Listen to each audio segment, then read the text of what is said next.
नमस्कार दोस्तों, जय श्री राम, जय हिंदू राष्ट्र। दोस्तों इस वीडियो में देखिए जो साइड में दाहिनी तरफ है इनका नाम है नाजिया इलाही खान। इनको जो है आप बीच बीच में टीवी इंटरव्यू न्यूज़ है उनके चैनल पर आप जो है डिबेट में देखते होंगे।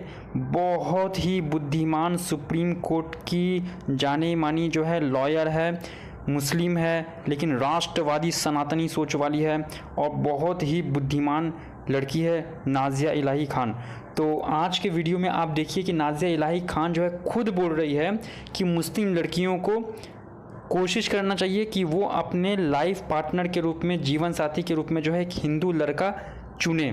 जो कि मैं हमेशा अपने वीडियो में मुस्लिम लड़कियों को मैं बोलते रहता हूँ कि इस्लाम में लड़कियों को कोई इज़्ज़त नहीं है। इसलिए आप अगर अविवाहित है, अनमैरिड है मुस्लिम लड़कियां, तो आप अपने शादी के लिए एक हमेशा हिंदू बॉयफ्रेंड, हिंदू लड़के को आप चुनिए विवाह के लिए। इस वीडियो को आप जो देखिए, हिंदू धर्म में जो विवाह संस्कार है और इस्लाम में जो निकाह है उसमें क्या बेसिक्स अंतर है, तो आप इस वीडियो में खुद नाजिया इलाही खान जी के मुँह से आप सुनिए, बहुत ही अच्छा लगेगा। इससे पहले मैं निवेदन करूँगा, चैनल पर अगर आप नए हैं, सब्सक्राइब नहीं किए हैं तो कृपया करके चैनल को सब्सक्राइब भी कर लीजिए। चलिए वीडियो का हम देख लेते हैं। में फिर से स्वागत है। हमारे साथ फिर से जुड़ी हुई है नाजिया इलाही Khan.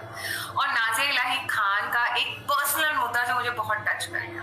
Nazia supreme court lawyer है, बहुत बेबाक बोलती है, शी इज ऑल्सो मदर। तो मैंने नाजिया से एक जस्ट ऐसे मुद्दा हो रहा था, तो मैंने कहा इजंट इट बेटर कि जब मुस्लिम गर्ल्स हिंदू लड़कों के साथ शादी करती हैं, because you know I think advantages ये गिनाएंगी। तो नाजिया का कुछ पर्सनल लिस्ट में भी था।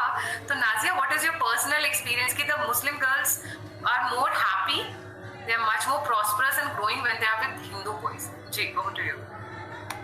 डेफिनेटली निकाह के साथ वचन, करवा चौथ, चांद के आगे थाली लेकर खड़े होना, चंद्रमा से दुआएं मांगना, मन्नतें मांगना अपने पति के लिए, परमेश्वर के लिए लंबी उम्र की, तो बहुत खूबसूरत रिश्ता हमारे हिंदू धर्म में दिखाया गया है। और सबसे अच्छी चीज मैं गायत्री जी आपको ये बताऊंगी कि आपके जितने भी उच्चारण हैं, भगवत गीता है, रामायण है, संस्कृत है, वेद है, कोई भी भाषा, कोई भी वर्ड तलाक और डिवोर्स का जिक्र ही नहीं। Divorce is a English word, तलाक इज एन अरबिक वर्ड। तो ये बहुत बड़ी बात है कि जो धर्म ऐसी कोई भाषा ही नहीं बनाता है जिसमें दो पति पत्नी के रिश्ते को टूटने की बात कही जाए, तोड़ने की बात कही जाए, तो यह अपने आप में एक बहुत बड़ी बात है कि सनातन धर्म के जिस किताब को भी हम उठाएं, सनातन धर्म के जिस श्लोक को भी उठाएं, सनातन धर्म के जिस ग्रंथ को भी हम उठा लें और पीछे जाकर के हम पार्वती और शिव को देख लें या सीता और राम को देख लें, तो पहले महिला का नाम आता है, पहले धर्म पत्नी अर्धांगिनी का नाम आता है। राधा और कृष्ण को देख लें तो हमने हमेशा देखा कि पहले अर्धांगिनी का नाम आता है। तो डिवोर्स अंग्रेजों में बहुत ज्यादा होता है, तलाक मुसलमानों में बहुत ज्यादा होता है। और देखिए हमारे अंग्रेजों में तो और भी फैसिलिटीज है कि वो नल्टी ऑफ मैरिज भी कर लेते हैं, अनल भी कर लेते हैं। रात में बहुत ज्यादा अल्कोहल कंज्यूम किया, शादी किया, सुबह उठने के बाद कहा सॉरी ये बाय मिस्टेक हो गया है, तो चलो अब nullity of marriage, Anal file करते हैं और चटक से नल्टी ऑफ मैरिज हो जाता है, जिसको मामूली अल्फाज में कहा जाता है कि भूल से शादी हो गई। अब हम आते हैं इस्लामिक रिलीजन में। तो इस्लामिक रिलीजन में जिस वक्त निकाह होता है उस वक्त तो मौलवी, मुल्ला, रिश्तेदार, परिवार सबको बुला करके बजावते खुतबे के साथ और बहुत सारी आयतों के साथ निकाह होता है। 3 बार कबूल है करवाया जाता है। पर जब छोड़ने की बारी आती है तो फोन पे भी तलाक करके छोड़ देता है। तो ये निकाह कितने दिनों के लिए होता है, कितने घंटों के लिए होता है, कितने लम्हे के लिए होता है, कितने सेकंड के लिए होता है, कितने मिनट के लिए होता है, यहाँ तक कि कुरान में 30 पारे में ये भी नहीं कहा कि एटलीस्ट उसको कुछ वक्त साथ में रखो। कुरान ने साफ लफ्जों में कह दिया कि जब तुमको लगे कि तुमको छोड़ना है तो तुम छोड़ दो, जब तुमको लगे कि इसके साथ साथ तुमको कोई दूसरी बीवी भी लेकर आनी है तो तुम ले आओ।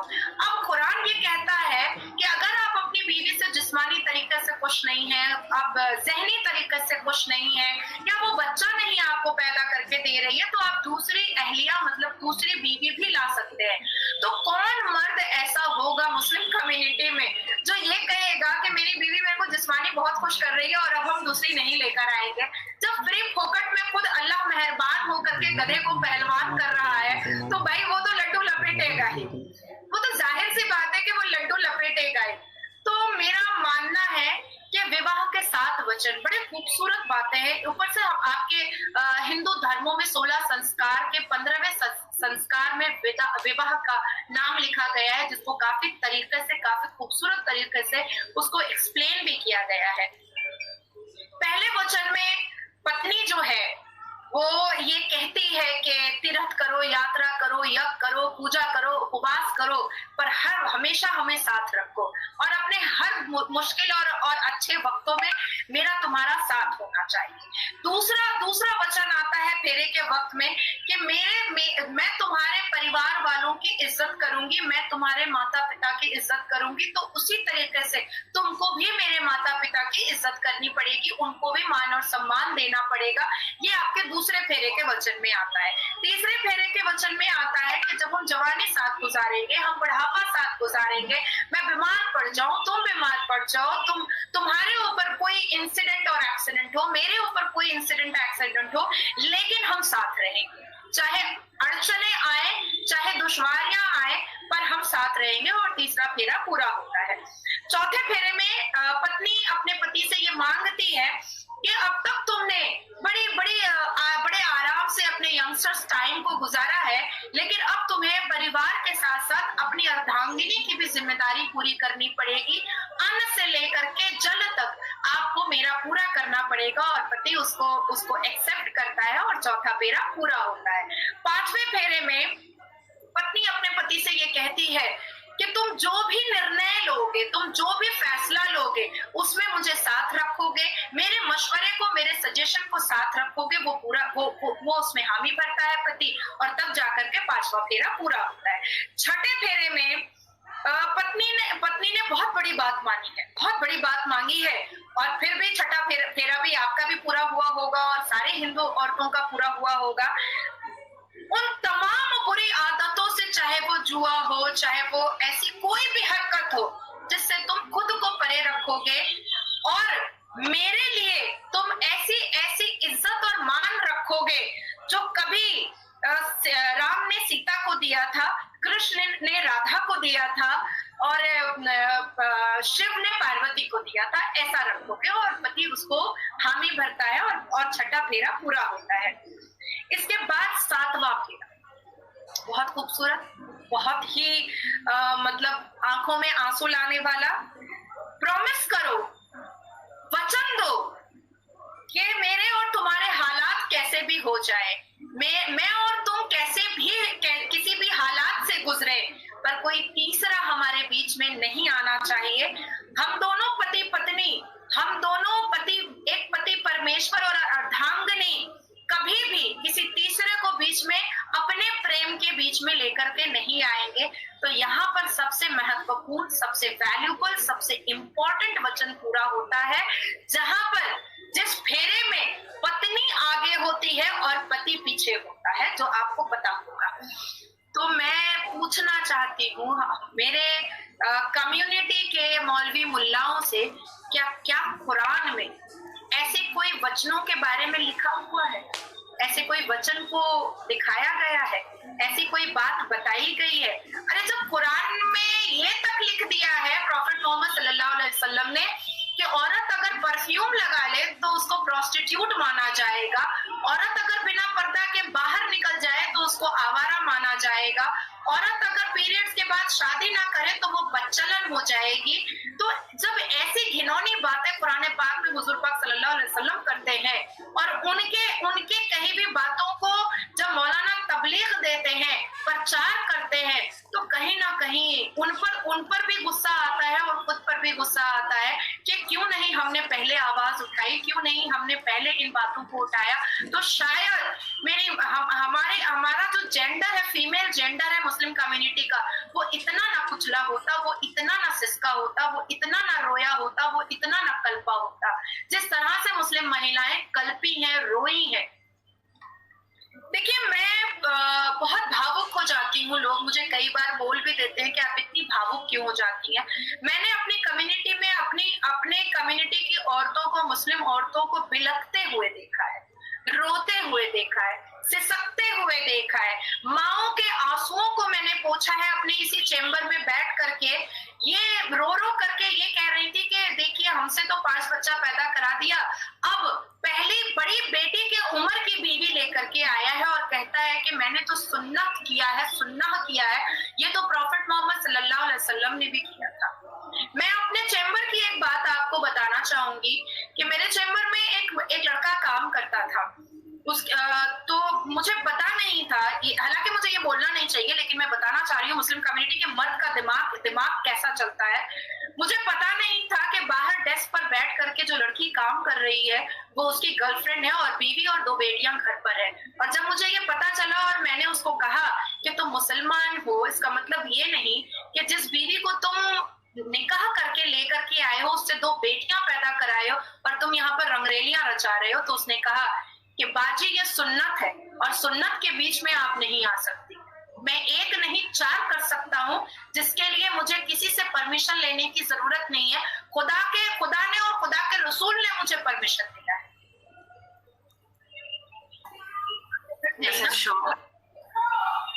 आंखें फट जाती हैं, हमारा दिल रोता है।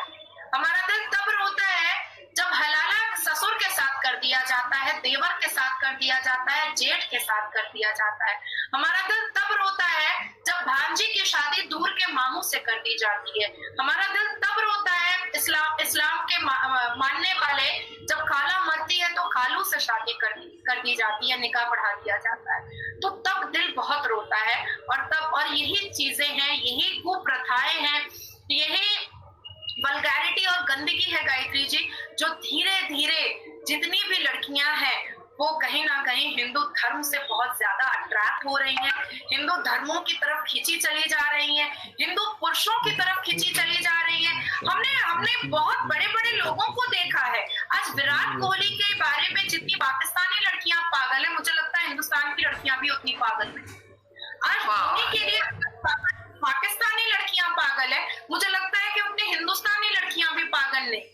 आज इन लोगों को देख करके ये समझ में आता है कि देखिए, ये भले ही एक ब्रांड है, ये भले ही इन्होंने अपना सिक्का जमाया है, अपने आप को एक ब्रांड अपनी मेहनत से बनाया है, पर जहां पर सनातनी बनने की बात आती है, ये अपनी शादी को लेकर के कितने ज्यादा मतलब प्रॉमिस्ड है, कितने ज्यादा भावुक है कि ये अपनी शादी के प्रति कितना ज्यादा अट्रैक्टेड और अटैच्ड है कि भाई इस बारे में हमको कोई बात नहीं करनी। और सेकंड निर्णय इनकी जिंदगी में है ही नहीं। एक ईरा था, एक वक्त था जब हिंदू लड़कियां मुसलमानों से शादी करती थी, जैसे शाहरुख खान से, आमिर खान से, सैफ अली खान से। लेकिन धीरे धीरे हमने देखा कि ये चीजें जो है वो खत्म होती जा रही हैं। और सैफ अली खान के मुंह में तमाचा तो उसकी खुद की बेटी ने ही मार दिया है, सारा अली खान ने, जो हर रोज तीर्थ यात्रा करती रहती है और हर रोज वो किसी ना किसी मंदिर में जाकर के यज्ञ करती रहती है। तो ये तो कहीं ना कहीं साबित हुआ है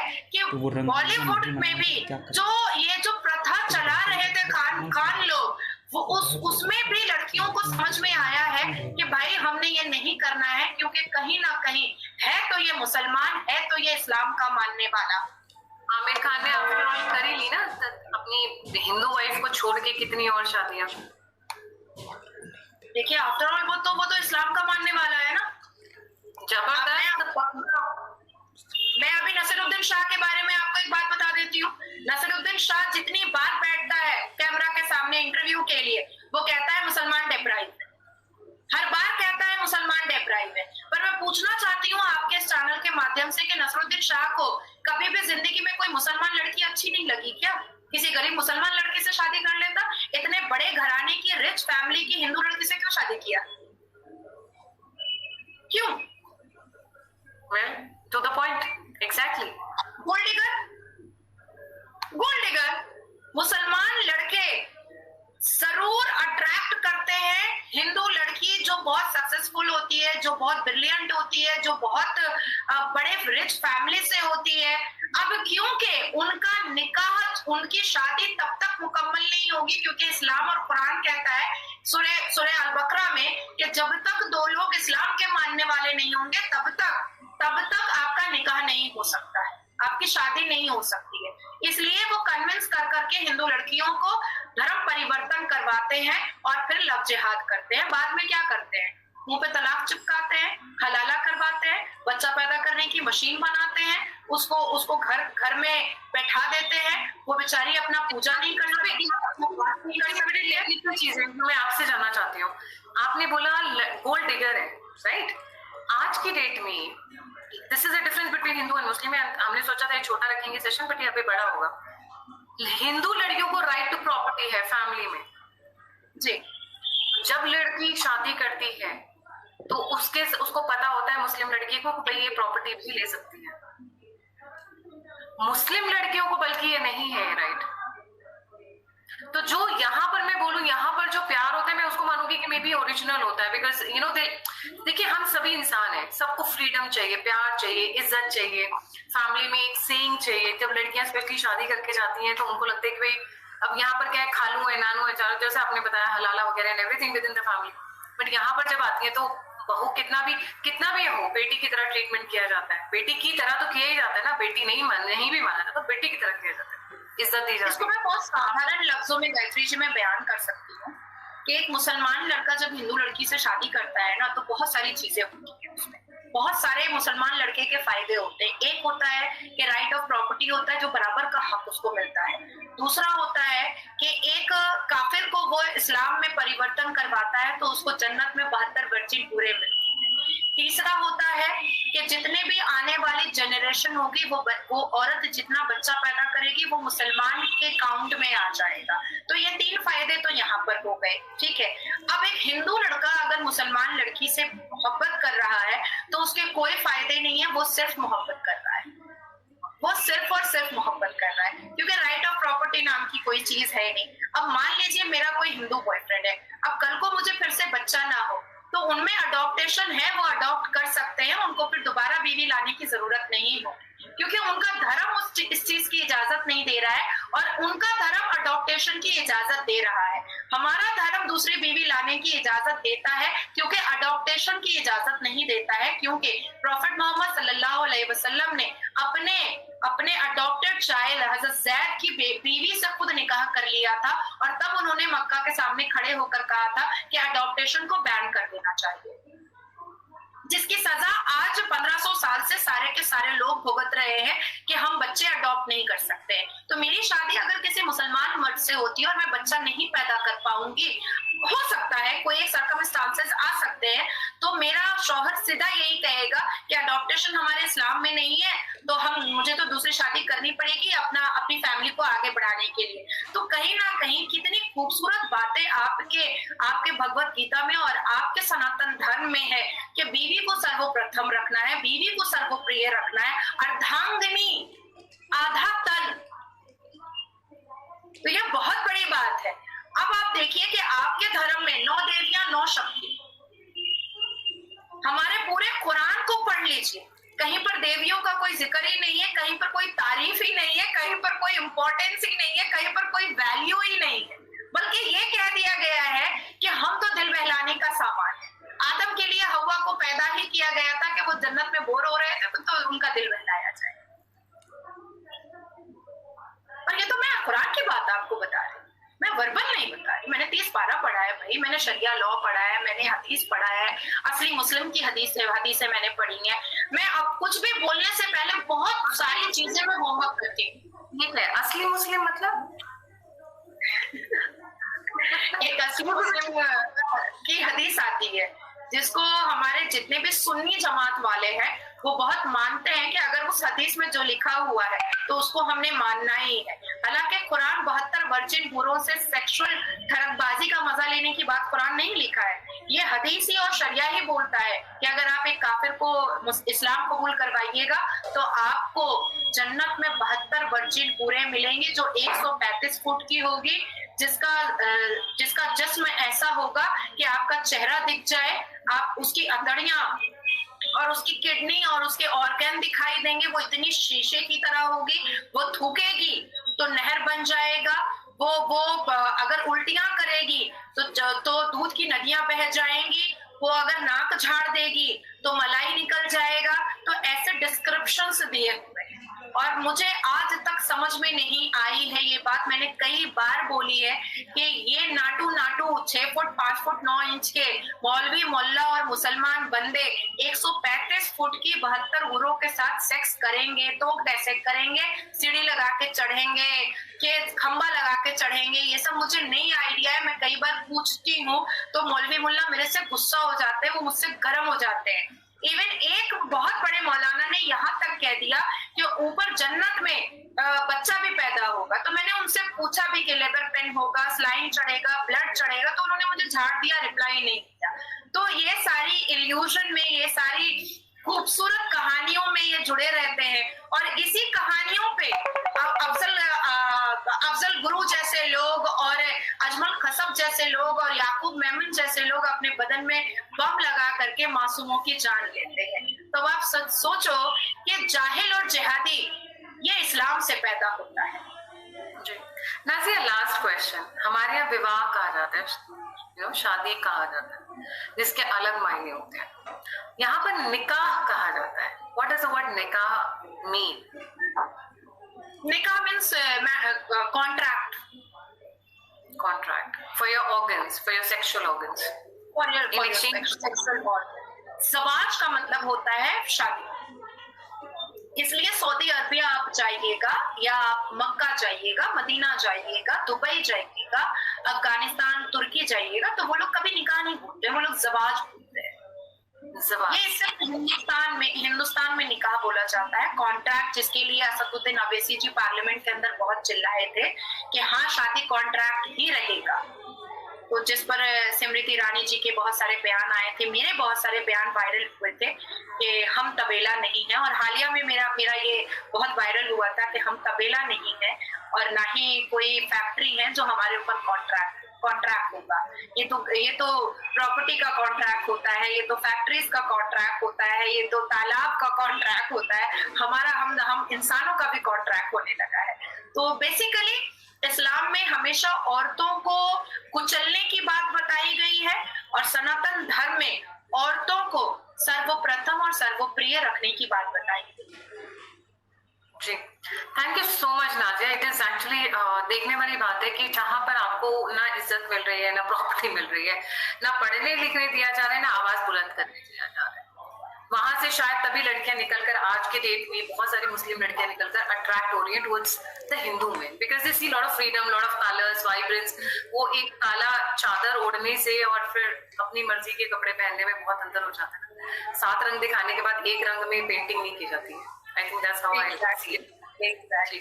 Thank you so much, Nadia. It's always wonderful to have you on the show. और मैं चाहती हूँ आप ऐसी बेबाक बोलती रहें, धमाके मचाती रहें और बिल्कुल खुलकर बोलें, बिकॉज जब तक चीजें बोली नहीं जाएंगी, डिस्कस नहीं की जाएंगी, तब तक सामने नहीं आएगी सच्चाई। ठीक है सर? तो वीडियो देख के जो है आपको बेसिक समझ में आ गया होगा कि हिंदू धर्म में जो विवाह संस्कार है और इस्लाम में जो निकाह है उसमें क्या क्या अंतर है, मूलभूत अंतर क्या क्या है।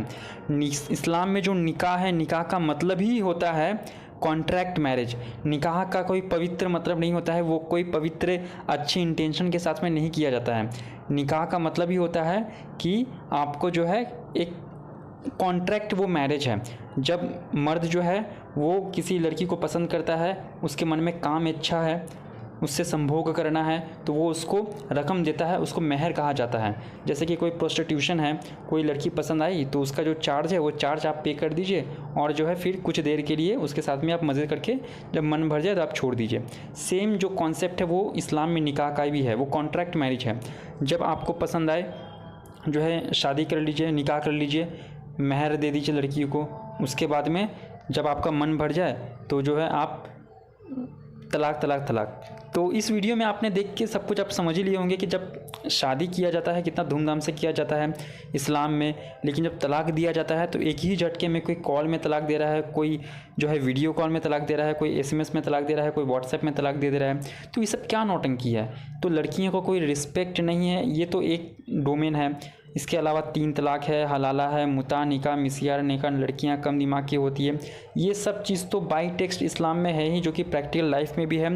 इसके अलावा और भी जो भी घरेलू हिंसा होते हैं वो तो एडिशनल है ही। इसके अलावा इस्लाम में तो लड़के जो है, मर्द जो है 4 जो है निकाह कर सकते हैं और अपनी पहली बीवी को बिना बताए भी कर सकते हैं। तो सोचिए कि पूरा इस्लाम जो है वो मेल फैंटेसी के इर्द गिर्द ही घूमता है। मेल फैंटेसी, एक मर्द को जो काम इच्छा उसका कैसे पूरा हो, इसी को सेंटर में रख के सारा नियम जो है बनाया गया है।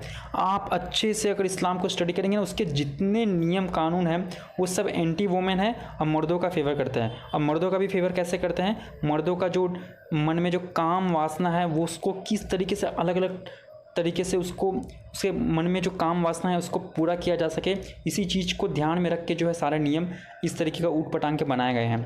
तो मैं यही बोलना चाहूँगा, जो वीडियो देख रही हैं अगर कोई मुस्लिम लड़की है तो मैं यही समझाना चाहूँगा कि आप जो है इन सब चीज़ों को जानते हुए समझते हुए आप अपनी ज़िंदगी को बर्बाद मत करिए। अगर आप अनमैरिड है तो कृपया करके, अगर शादी नहीं हुआ है तो आप अपने लाइफ पार्टनर के रूप में, जीवन साथी के रूप में एक हिंदू वर को आप चुनिए।